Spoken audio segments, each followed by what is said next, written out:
G'day boys and girls, welcome to another episode of Fleet Reviews on the Auto Mojo channel. Today I'm in a 2018 Kia Sorento base model SI turbo diesel with a 2.2 litre engine.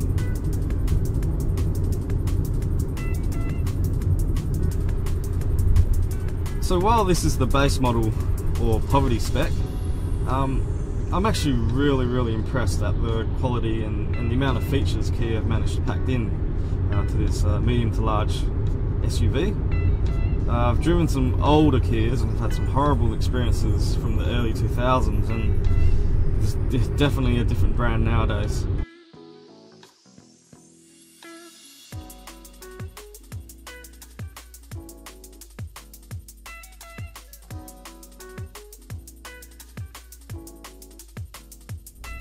So this all-wheel drive turbo diesel is mated to an 8-speed automatic, and you can select between 4 drive modes: Comfort, Eco, Sport and Smart. To be totally honest, Comfort is basically where I sit at. Plenty of usability for everyday duties, and with the turbo diesel you've got nice torque.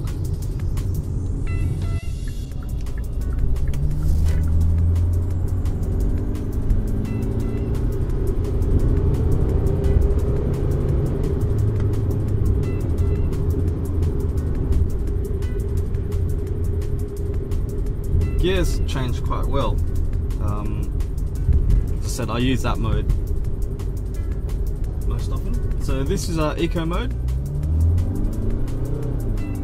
Gears change a bit earlier.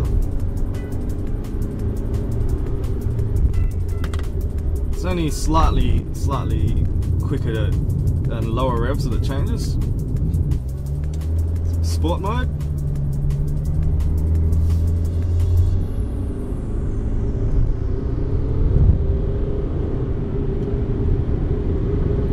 Revs obviously change more towards red line, and the throttle response is slightly faster. And then there's smart mode, which adapts to how you drive. Not really a fan of this mode because I just don't really like a computer analysing how I'm driving, because I could be in stop-start traffic and in a certain moment I might need to accelerate.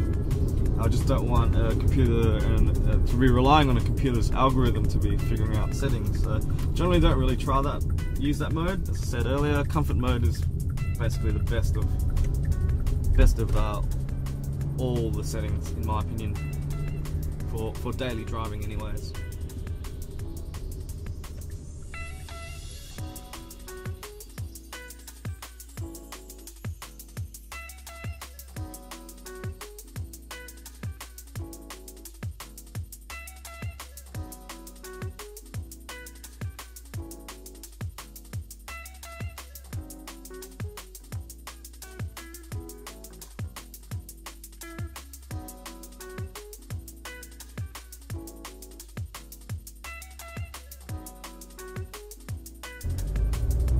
Fuel consumption on this Sorento has been quite varied.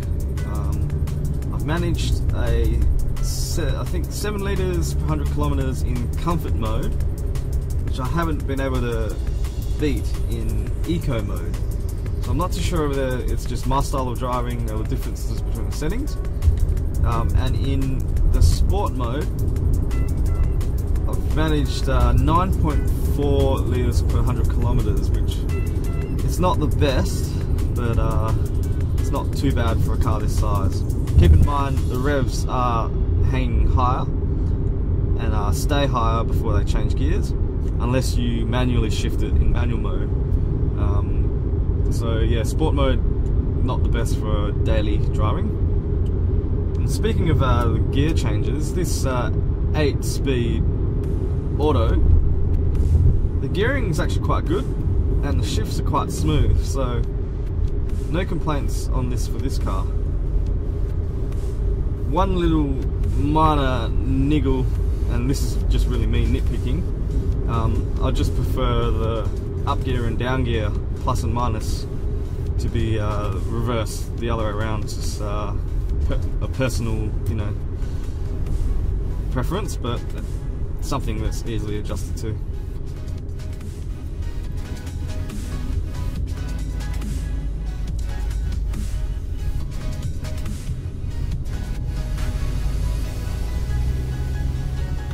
So overall, this car actually is quite enjoyable. It's very diverse, and you know, handles not so much like a small car, but not so much like a big car. It's kind of just right for this size. As I mentioned earlier, I had some really horrible experiences with early 2000 Kias. I'm pretty sure it was either this model. Actually, I'm pretty sure this was the old Sorrento. In that car, the steering just felt really disconnected. It just felt like I was kind of, you know, I couldn't really feel the steering inputs. It's muchly improved now in this modern car, which I'm really glad Kia have improved in that department, because ask me in 2000, I would have said probably the worst car I've driven, and would have written off Kia as a brand as a whole. So very interested to check out their other models like the Sorento and obviously the Stinger. But yeah, really happy with how Kia put together this package for this class of vehicle. Cheers guys, thanks for watching.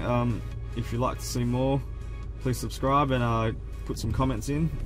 I mentioned in other videos I don't actually own these vehicles for fleet reviews, so I'm trying to give my best honest opinion on these cars.